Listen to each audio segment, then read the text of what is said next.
Boa tarde a todas as pessoas. Estão vendo a minha projeção? Está chegando para todo mundo? Ótimo.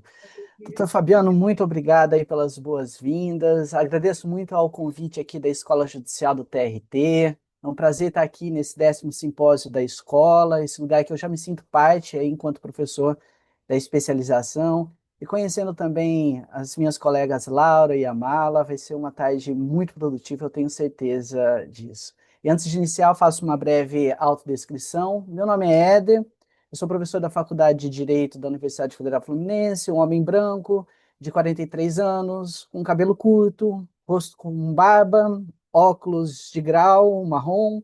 Estou usando uma camisa verde musgo, creio eu. Eu falo de ambiente aqui também, da minha sala, na minha casa, um ambiente de uma parede verde, um escritório aqui. Eu vou compartilhar com vocês alguns slides com fundo claro, imagens sobre tecnologia e trabalho, e alguns esquemas conceituais sobre assédio, um assédio que eu chamo especificamente como assédio por design automatizado digitalmente. Nome feio, mas eu espero que no final aí desses 20 minutos eu consiga explicar um pouco o que eu estou falando, tá? Então a minha fala, gente, ela parte de uma pergunta simples.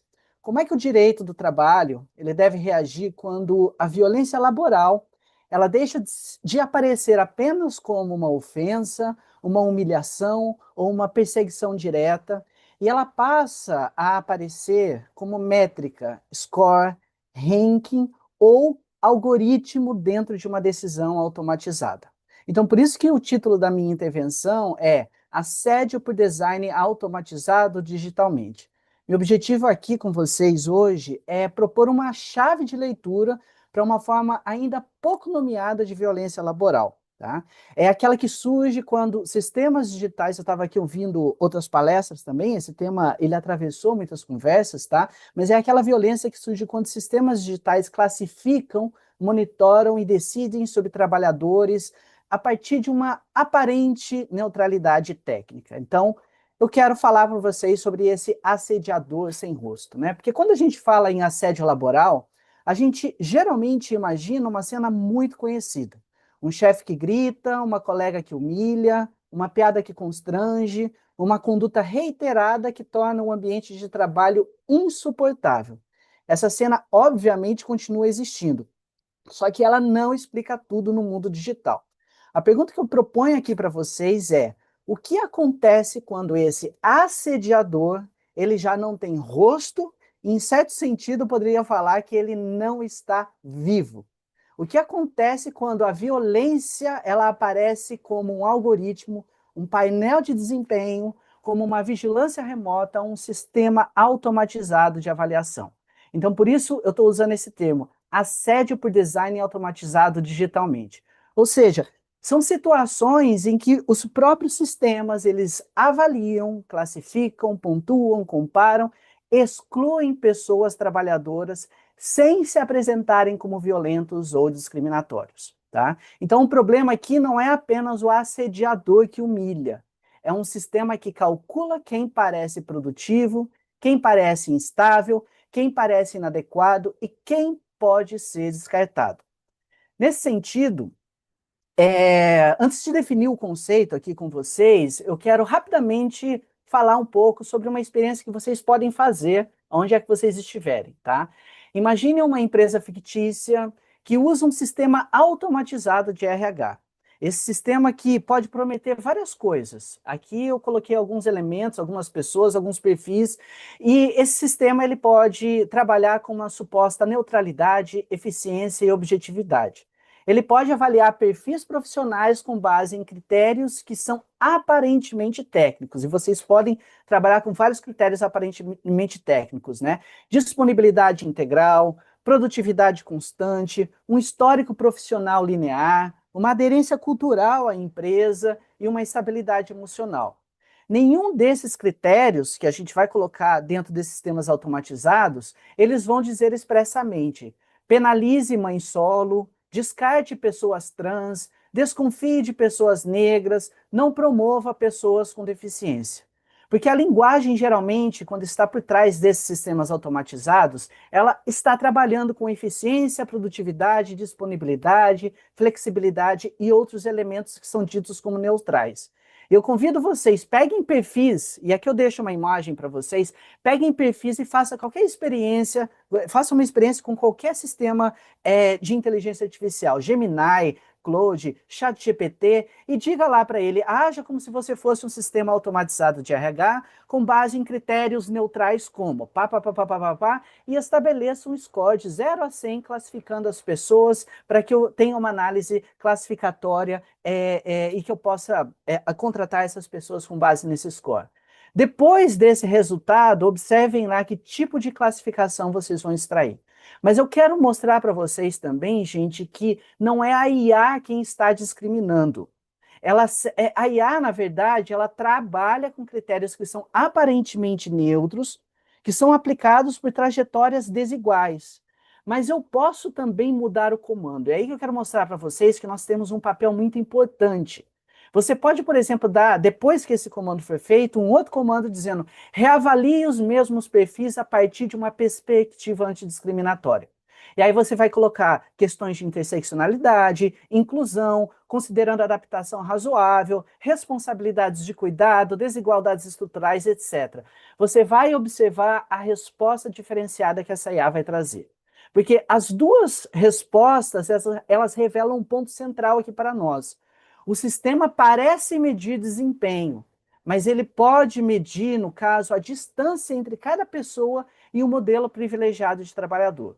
Veja que ninguém precisou programar a discriminação como discriminação. Bastou somente programar a disponibilidade total como uma grande virtude desse sistema.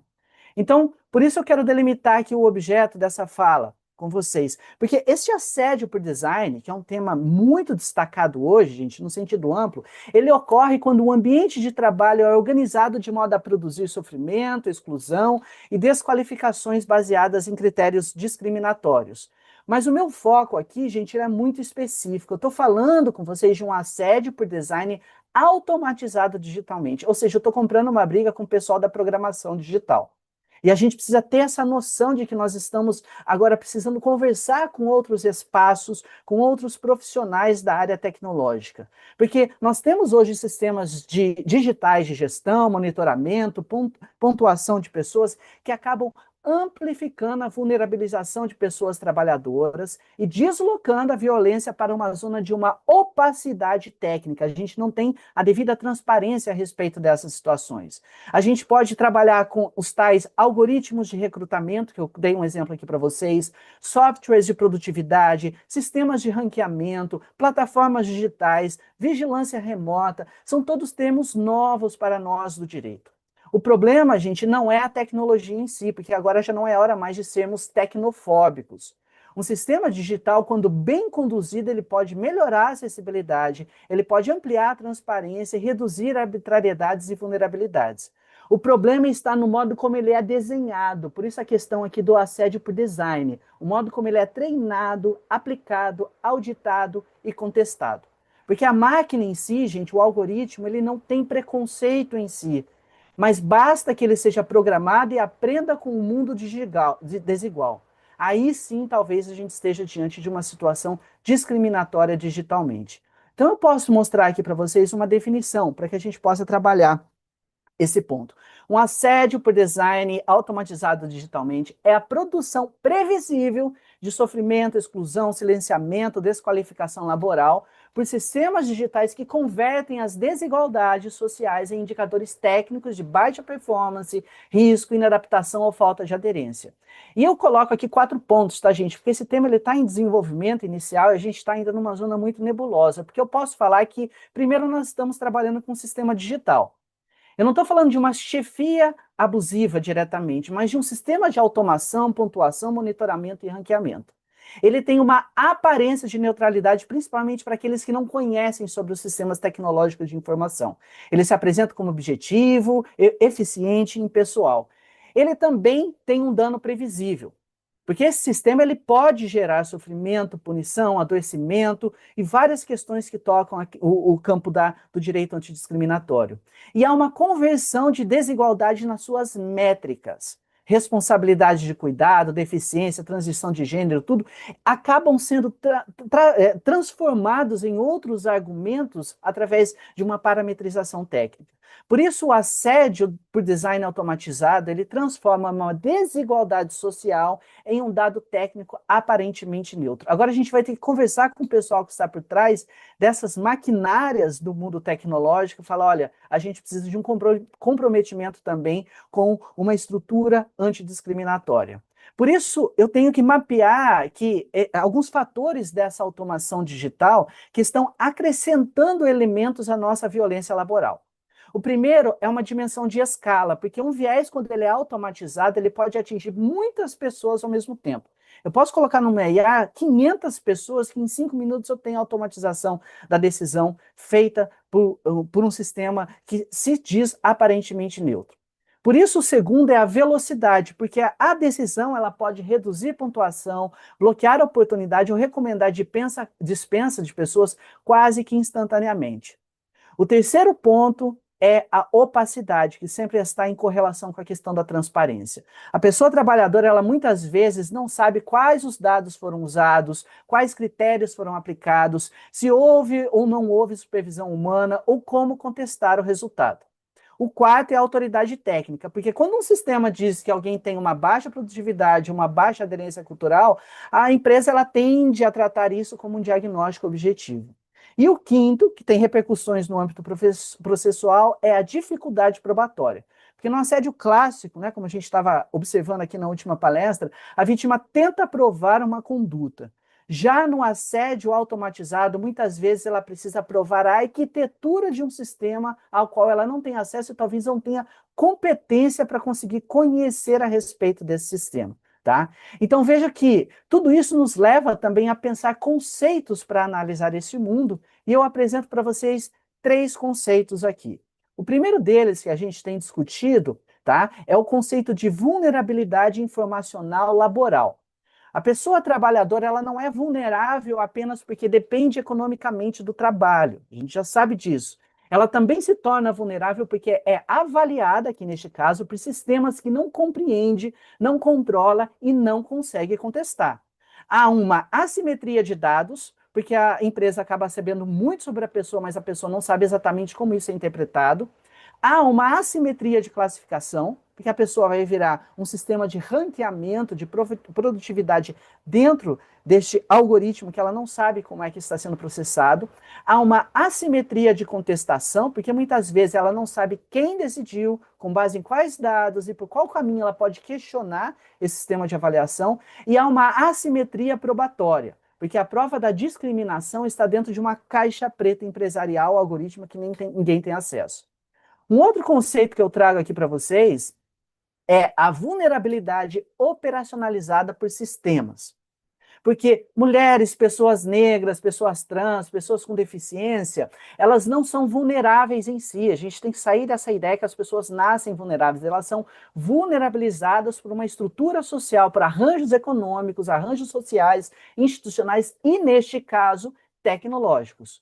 No trabalho digitalizado, por sistemas digitais, o sistema ele não encontra as vulnerabilidades na pessoa simplesmente. Ele pode operar esse sistema, ele pode operar as vulnerabilidades e ampliá-las. Eu posso falar de disponibilidade integral e achar que isso é um critério de excelência, e isso eu vou atacar pessoas que vão ter, por exemplo, várias dificuldades com a questão da disponibilidade. Quando eu falo de uma produtividade constante, eu talvez vá atacar pessoas com deficiência ou necessidade de adaptação. Quando eu falo de um histórico profissional linear, geralmente isso vai atacar pessoas em questões específicas de transição de gênero, maternidade, migração e outras questões mais. Quando eu falo de aderência cultural, eu estou falando de um sistema que vai privilegiar determinados marcadores estéticos, determinadas pessoas e vai excluir corpos dissidentes, porque vão ser entendidos como inadequados. Por isso, o sistema ele pode também operacionalizar vulnerabilidades e ampliá-las. E o terceiro conceito que eu apresento aqui para vocês, gente, é a interseccionalidade criptografada. A discriminação, que nós chamamos como interseccionalizada, ela nem sempre vai aparecer como um insulto racista, sexista, capacitista, LGBTfóbico. Às vezes, ela vai aparecer como uma correlação no sistema, uma correlação estatística, um perfil de risco, uma instabilidade de trajetória. Geralmente, no direito, nós estamos procurando essa ofensa que nós conseguimos dar nome. Só que hoje a gente não consegue dar nome para aquelas ofensas que são entregues por um sistema, em nome de uma decisão aparentemente neutra. Por isso, nós temos que desenvolver uma outra pergunta. Que forma específica de violência surgiu na encruzilhada desses marcadores sociais de desigualdade quando eles foram traduzidos em dados? Por isso, estou falando de interseccionalidade criptografada, certo? A desigualdade ela desaparece, nesse caso, como um discurso, como uma evidência que eu posso observar, e ela reaparece como dado. E aí eu caminho aqui com vocês para algumas medidas, né? Como pensar soluções para esses problemas, porque não adianta só eu ficar aqui no campo do diagnóstico, eu tenho que mostrar para vocês também alguns caminhos que nós estamos pautando enquanto uma mudança, uma proposta de mudança jurídica, tá? Porque não basta aqui neste caso, gente, perguntar o que a empresa fez depois de uma denúncia acontecer, de um caso acontecer. É preciso perguntar o que ela fez antes da produção do dano. Eu quero saber se a empresa ela avaliou os riscos psicossociais dos seus sistemas digitais, se ela auditou seus algoritmos, se ela verificou os impactos desiguais por gênero, raça, deficiência, idade, condição social e identidade de gênero, se ela permite a revisão humana real, se ela explica os critérios utilizados, se ela impede que a automação seja utilizada como um escudo de responsabilidade.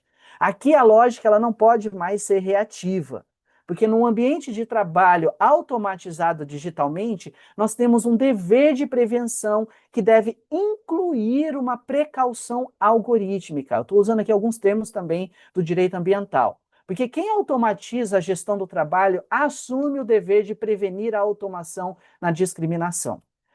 Uma outra questão que a gente tem que trazer aqui é que a Justiça do Trabalho, obviamente, ela não precisa abandonar a cena clássica do assédio, porque ela continua acontecendo. Só que ela precisa ampliar a sua capacidade de leitura. No assédio por design automatizado digitalmente, não basta julgar as condutas hostis, ela precisa julgar sistemas hostis.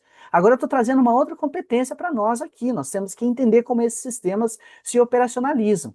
As perguntas tradicionais, elas sim continuam importantes. Quem assediou, o que foi dito, se houve repetição, qual foi o dano. Só que eu preciso desenvolver novas perguntas. Quem é que desenhou o sistema? Quem forneceu o software? Quais dados esse sistema coleta? Quais critérios ele usa? Se há supervisão humana? Se há modos de contestação? Quem está mais adoecido? Quem é mais descartado por esse sistema? Então, neste caso, a Justiça do Trabalho ela precisa avaliar a infraestrutura automatizada que produziu este episódio de assédio. E aí, então, eu chego também nas questões referentes aqui aos instrumentos jurídicos processuais, que basicamente eu consigo sintetizar em 3 áreas. O primeiro deles aqui é a inversão do ônus da prova diante desses sistemas que nós vamos chamar como opacos, porque a gente não sabe como eles estão operando. Porque se uma pessoa trabalhadora ela não tem acesso aos critérios que geraram a sua avaliação, a sua punição, a sua dispensa, não se pode exigir que ela prove sozinha esse viés. A gente já sabe disso há muito tempo. Então, o ônus de demonstrar a neutralidade e legitimidade, ou a validade desses critérios avaliativos, deve recair sobre quem controla e produz o sistema. O segundo deles é a auditoria antidiscriminatória de métricas, scores e algoritmos. A Justiça do Trabalho ela precisa exigir uma perícia técnica de software sobre produtividade, critérios de pontuação, ferramentas de recrutamento e várias outras coisas aí que vão ser automatizadas dentro desses sistemas. Porque aqui a gente não vai trabalhar só com se houve ou não houve uma intenção discriminatória. A gente tem que entender se o sistema produz um impacto desproporcional sobre grupos vulnerabilizados. O principal tema aqui do direito antidiscriminatório, tá? E o terceiro, gente, é uma leitura sistêmica dos dados digitais da empresa.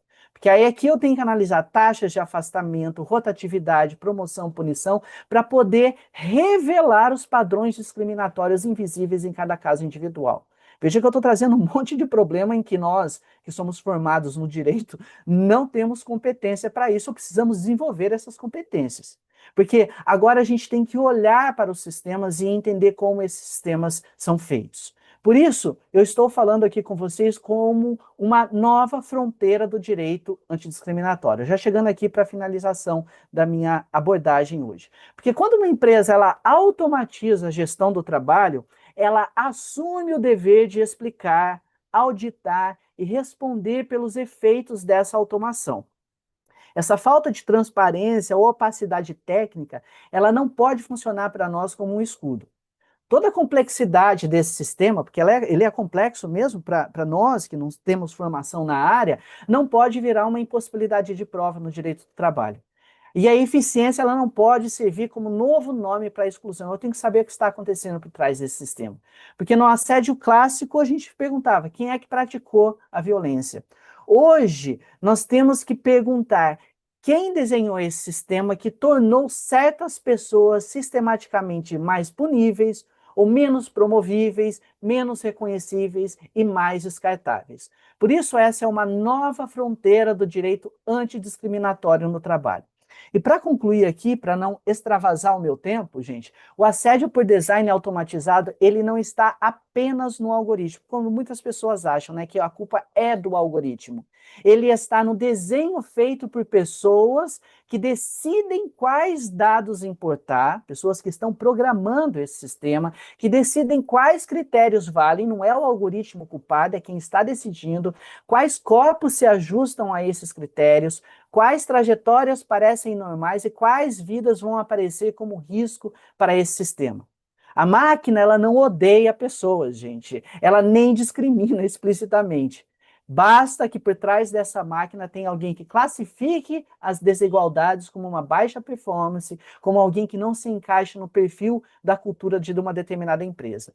Por isso, o futuro do enfrentamento ao assédio laboral, ele dependerá hoje da nossa capacidade, ou da capacidade da Justiça do Trabalho, especificamente, compreender que a violência ela pode estar menos na voz de quem humilha e muito mais no sistema que calcula quem merece permanecer dentro das relações de trabalho, certo? Me perdoem a síntese aí que eu tive que fazer, mas foi para me manter aqui dentro do tempo estabelecido, mas eu agradeço novamente a oportunidade de estar aqui com vocês e fico aí aberto também para uma eventual discussão aí ao final.